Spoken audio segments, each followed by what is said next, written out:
Hello ਦੋਸਤੋ, ਜੀਤ Kaur TV YouTube ਦੇਖਣ ਵਾਲੇ ਸਾਰੇ ਵਿਅਰਸ ਨੂੰ ਮੇਰੇ ਵੱਲੋਂ ਬਹੁਤ-ਬਹੁਤ ਪਿਆਰ ਤੇ ਸਤਿ ਸ਼੍ਰੀ ਅਕਾਲ। ਅੱਜ ਮੈਂ ਤੁਹਾਡੇ ਨਾਲ ਇੱਕ ਗੱਲ ਸਾਂਝੀ ਕਰਨ ਲੱਗੀ ਹਾਂ, ਕਿਉਂਕਿ ਪੰਜਾਬੀ ਬੋਲੀ ਨੂੰ ਕਾਫੀ ਦਿਨ ਹੋ ਗਏ ਐਂਡ ਮੈਂ ਭੁੱਲਦੀ ਜਾ ਰਹੀ ਹਾਂ ਪ੍ਰੋਨਾਂਸੀਏਸ਼ਨ। ਐਂਡ ਦੂਜੀ ਗੱਲ ਇਹ ਹੈ ਕਿ ਗੱਲ ਕਰਦੇ ਹਾਂ ਆਪਾਂ ਅੱਜ ਅਜੀਬ ਜੀ, ਪਤਾ ਨਹੀਂ ਮੈਨੂੰ ਵੀ, ਬਸ ਗੱਲ ਹੀ ਕਰਨੀ ਹੈ ਤੁਹਾਡੇ ਨਾਲ, ਤਾਂ ਕੁਛ ਨਾ ਕੁਛ ਤਾਂ ਗੱਲ ਕਰਨੀ ਪਏਗੀ, ਹੈ ਨਾ। ਤਾਂ ਗੱਲ ਇਹ ਹੈ ਕਿ ਜ਼ਿੰਦਗੀ ਦੇ ਵਿੱਚ ਇੱਦਾਂ ਦਾ ਟਾਈਮ ਵੀ ਇੱਕ ਵਾਰ ਆ ਜਾਂਦਾ ਹੈ ਜਦੋਂ ਆਪਾਂ ਬਹੁਤ ਮਤਲਬ ਜਦ ਤੁਸੀਂ ਇੱਦਾਂ ਦੀ ਪੋਜੀਸ਼ਨ 'ਤੇ ਹੁੰਦੇ ਹੋ ਕਿ ਹਰ ਸਾਲ ਤੁਹਾਡਾ ਪ੍ਰਮੋਸ਼ਨ ਹੁੰਦਾ ਐਂਡ ਹਰ ਸਾਲ ਅਲੱਗ-ਅਲੱਗ ਚੈਲੰਜਸ ਤੁਹਾਡੀ ਲਾਈਫ 'ਚ ਆਉਂਦੇ ਨੇ, ਹੈ ਨਾ। ਅਲੱਗ-ਅਲੱਗ ਫੀਲਡ 'ਚ ਅਲੱਗ-ਅਲੱਗ ਲੋਕ ਮਿਲਦੇ ਨੇ ਔਰ ਅਲੱਗ-ਅਲੱਗ ਲੋਕਾਂ ਦੇ ਨਾਲ ਇੱਕ ਸਾਲ 12 ਮਹੀਨੇ 365 ਦਿਨ 'ਚੋਂ ਅੱਧੇ ਦਿਨ ਵੀ ਹੌਲੀਡੇਜ਼ ਕੱਢ ਦਿਓ ਤਾਂ 250 ਦਿਨ ਸਮਝੋ, ਹੈ ਨਾ। ਜਦੋਂ ਅਸੀਂ ਇੱਦਾਂ ਦੇ ਲੋਕਾਂ ਨਾਲ ਹੁੰਦੇ ਹਾਂ ਜਿਨ੍ਹਾਂ ਨੂੰ ਅਸੀਂ ਬਿਲਕੁਲ ਨਹੀਂ ਜਾਣਦੇ ਐਂਡ ਨਾ ਕਦੀ ਦੁਬਾਰਾ ਤਾਂ ਅਸੀਂ ਦੁਬਾਰਾ ਮਿਲਣ ਦੇ ਚਾਂਸਸ ਤਾਂ ਹੁੰਦੇ ਨੇ, ਪਰ ਉਸ ਤੋਂ ਪਹਿਲੇ ਨਹੀਂ ਮਿਲੇ ਹੁੰਦੇ, ਤਾਂ ਬਿਲਕੁਲ ਹੀ ਇੱਦਾਂ ਦੇ ਲੋਕ ਜੋ ਕਿ ਤੁਹਾਡੇ ਲਈ ਨਵੇਂ ਨੇ, ਹੈ ਨਾ। ਐਂਡ ਨਵੇਂ ਲੋਕਾਂ ਦਾ ਮਤਲਬ different mindset, different language, different culture and different ਹਰ ਚੀਜ਼। ਤਾਂ ਉਹਨਾਂ ਦੇ ਵਿੱਚ ਜਦੋਂ ਤੁਹਾਨੂੰ ਰਹਿਣਾ ਪੈਂਦਾ ਹੈ ਤਾਂ ਮੈਨੂੰ ਲੱਗਦਾ ਹੈ ਕਿ ਇੱਕ ਬਹੁਤ ਵੱਡਾ ਚੈਲੰਜ ਹੁੰਦਾ ਹੈ ਕਿਸੇ ਦੇ ਮਾਇੰਡ ਨੂੰ ਪੜ੍ਹਨਾ। ਐਂਡ ਜਦੋਂ ਅਸੀਂ ਟੈਂਪੋਰੇਰੀ ਸਿਰਫ ਕੁਝ ਕੁ ਦਿਨਾਂ ਲਈ ਉਹਨਾਂ ਦੇ ਵਿੱਚ ਹੁੰਦੇ ਹਾਂ ਤਾਂ ਇੱਕ ਬਹੁਤ ਵੱਡੀ ਰਿਸਪੌਂਸਿਬਿਲਿਟੀ ਹੁੰਦੀ ਹੈ ਐਂਡ ਉਹਦੇ ਵਿੱਚ ਸਾਨੂੰ ਫੀਡਬੈਕ ਵੀ ਚਾਹੀਦੀ ਹੁੰਦੀ ਹੈ ਕਿ ਕਿੱਦਾਂ ਦਾ ਲੱਗਿਆ, ਕੀ ਇੰਪਰੂਵਮੈਂਟ ਕੀਤਾ, ਸਾਡੀ ਫੀਡਬੈਕ ਕੀ ਸੀ, ਕੀ ਓਬਜ਼ਰਵੇਸ਼ਨ ਸੀਗੀ। ਤਾਂ ਉਹ ਚੀਜ਼ਾਂ ਜਦੋਂ ਅਸੀਂ ਨੋਟਿਸ ਕਰਦੇ ਹਾਂ ਐਂਡ ਉਹ ਲੋਕਾਂ ਦੇ ਵਿੱਚ ਹੁੰਦੇ ਹਾਂ ਤਾਂ ਸੱਚਮੁੱਚ ਇੱਦਾਂ ਲੱਗਦਾ ਹੈ ਜਿੱਦਾਂ ਅਸੀਂ ਦੂਸਰੀ ਦੁਨੀਆ ਜਾਣਦੇ ਹਾਂ।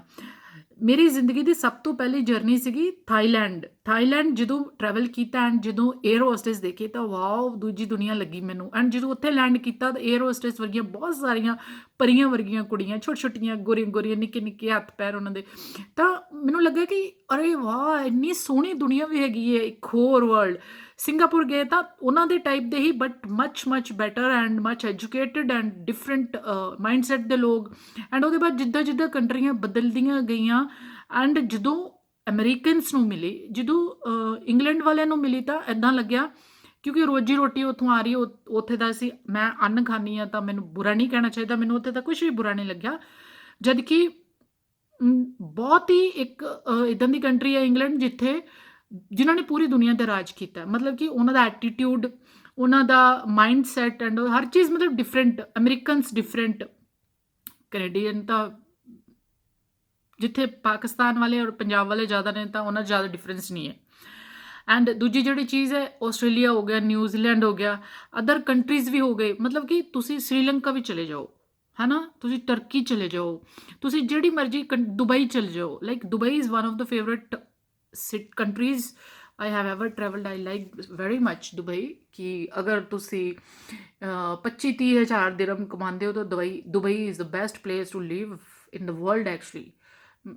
ਐਂਡ ਦੂਸਰੀ ਚੀਜ਼, ਜਦੋਂ ਆਪਾਂ ਇੰਡੀਆ 'ਚ ਹੁੰਦੇ ਹਾਂ, ਇੱਥੇ ਇੱਕ ਚੀਜ਼ ਉਹ ਹੈ ਕਿ ਦੁਨੀਆ 'ਚ ਜੋ ਹੋ ਰਿਹਾ ਤੁਹਾਨੂੰ ਉਹਦੀ ਖਬਰ ਚਾਹੀਦੀ ਹੁੰਦੀ ਹੈ, ਉਹਨੂੰ ਛੱਡ ਕੇ ਕਿ ਤੁਹਾਡੇ ਆਪਣੇ ਘਰ 'ਚ ਕੀ ਹੋ ਰਿਹਾ। ਮਤਲਬ ਕਿ ਲੋਕਾਂ ਨੂੰ people ਪਲੀਜ਼ਿੰਗ mindset of people, they are so rigid ਕਿ ਉਹਨਾਂ ਨੇ ਉਹੀ ਸਮਝਣਾ ਹੁੰਦਾ ਜੋ ਉਹ ਸਮਝਣਾ ਚਾਹੁੰਦੇ ਨੇ, ਉਹਨਾਂ ਨੇ ਉਹੀ ਦੇਖਣਾ ਹੁੰਦਾ ਜੋ ਉਹ ਦੇਖਣਾ ਚਾਹੁੰਦੇ ਨੇ। ਉਹਨਾਂ ਨੂੰ ਦੁਨੀਆ ਨਾਲ ਕਿਸੇ ਚੀਜ਼ ਨਾਲ ਕੋਈ ਵੀ ਫਰਕ ਨਹੀਂ ਪੈਂਦਾ, ਹੈ ਨਾ। ਉੱਦਾਂ ਦੇ ਲੋਕ 5000 ਤੋਂ 7000 ਸਾਲ ਪੁਰਾਣੀ ਸੱਭਿਅਤਾ 'ਚ ਜਿੱਦਾਂ ਸੀਗੀ ਸਟਾਰਟਿੰਗ, ਹੁਣ ਫਿਰ ਇੰਡੀਆ ਦੇ ਵਿੱਚ ਇੱਕ ਮਾਈਂਡਸੈਟ ਚੱਲ ਰਿਹਾ ਹੈ। ਤਾਂ ਉਹ ਦੁਬਾਰਾ ਮਤਲਬ ਜਿੱਦਾਂ ਮੁਗਲ ਐਂਪਾਇਰ ਆਏ, ਬ੍ਰਿਟਿਸ਼ ਰੂਲ ਆਇਆ, ਤਾਂ ਉਸ ਟਾਈਮ ਦੇ ਜੋ ਚੇਂਜਸ ਹੋਏ, ਜੋ ਰਿਲੀਜਨ ਅਡਾਪਟ ਹੋਏ ਐਂਡ ਜੋ ਰਿਲੀਜਨ ਬ੍ਰਾਂਚਸ ਬਣ ਕੇ ਬਾਹਰ ਆਏ, ਉਹਨਾਂ ਨੂੰ ਮਿਕਸ ਕਰਨ ਦਾ ਇੱਕ ਏਜੰਡਾ ਲੈ ਕੇ ਚੱਲ ਰਿਹਾ ਹੈ ਇੰਡੀਆ। ਤਾਂ ਮੈਂ ਪੋਲੀਟੀਕਲ ਲੈਵਲ 'ਤੇ ਕੁਛ ਨਹੀਂ ਕਰਨਾ ਚਾਹੁੰਦੀ, nothing to do with that, because there are so many friends in political level. I cannot even say that they are wrong. That is a different field and mine is different field. And I don't want to propagate and I don't want to create any propaganda to talk about politics and religion, right? Because I'm not at all interested and I'm not at all happy to do and talk to such things.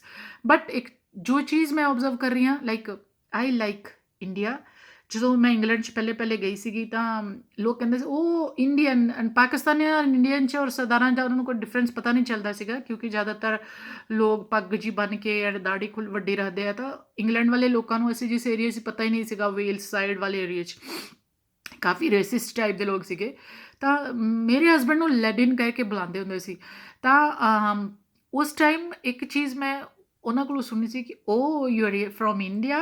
ਓਹ Indian princess, ਦੇ like Indian woman because they are loyal, they like Indian food because it's famous for their spices and curries, and India is famous for Kama Sutra movie, right?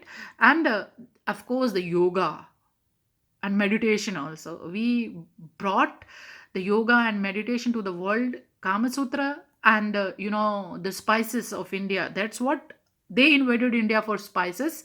People started searching for spices or something in ancient India. They were doing business like this. ਤਾਂ ਆ ਜਿਹੜੀ ਚੀਜ਼ ਹੈ, ਗੱਲ ਕਿੱਥੋਂ ਸ਼ੁਰੂ ਹੋਈ ਸੀ? ਤਾਂ ਇਹ ਗੱਲ ਖਤਮ ਉੱਥੇ ਹੋ ਰਹੀ ਹੈ ਕਿ ਮੈਂ ਇੰਨੀ ਪਜ਼ਲ ਹੋਈ ਪਈ ਹਾਂ, ਮੈਨੂੰ ਖੁਦ ਨਹੀਂ ਪਤਾ ਚੱਲਦਾ ਕਿ ਲਿਖਣਾ ਕੀ ਹੈ ਆਬਜ਼ਰਵੇਸ਼ਨ 'ਚ, ਐਂਡ ਲਾਈਫ ਇੰਨੀ ਡਿਸਟਰਬ ਹੋ ਚੁੱਕੀ ਹੈ ਕਿਉਂਕਿ state chairperson to support destitute women. I'm dealing with so many women, those are single, and those are in pain ਚ ਨੇ ਬਹੁਤ ਜ਼ਿਆਦਾ, ਐਂਡ ਉਪਰੋਂ ਸਟੇਟ ਲੈਵਲ ਪੋਲਿਟਿਕਸ, ਐਂਡ ਮੈਨੂੰ ਲੈਂਗੁਏਜ ਨਹੀਂ ਆਉਂਦੀ, ਉਹ ਚੀਜ਼ ਦੀ problem.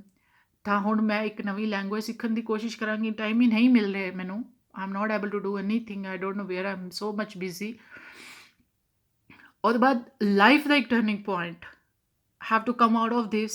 Health the turning point, have to come out of this. Actually I want to leave everything on the point just right here where I am, and I want to take care of me and my health so that I can do much more actually, because ਦੁਨੀਆ 'ਚ ਇੱਦਾਂ ਦੇ ਬਹੁਤ ਸਾਰੇ ਲੋਕ ਨੇ ਜਿਨ੍ਹਾਂ ਨੂੰ ਕਾਉਂਸਲਿੰਗ ਦੀ ਲੋੜ ਹੈ, ਜਿਨ੍ਹਾਂ ਨੂੰ ਗੱਲਬਾਤ ਦੀ ਲੋੜ ਹੈ, ਜਿਨ੍ਹਾਂ ਦਾ ਦਰਦ ਅਸੀਂ ਸੁਣ ਕੇ ਹੀ ਇੱਕ ਥੈਰੇਪੀ ਹੈ ਕਿ ਉਹਨਾਂ ਦਾ 50% ਦਰਦ ਘੱਟ ਜਾਂਦਾ ਹੈ।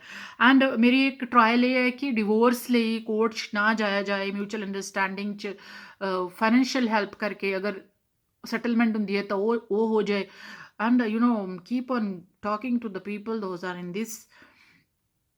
ਤਾਂ ਉਹ ਚੀਜ਼ ਲਾਈਕ ਥੋੜੀ ਜਿਹੀ ਅਲੱਗ ਹੈ, and same time I'm so much childish. I want to grow now, I don't want to be childish more.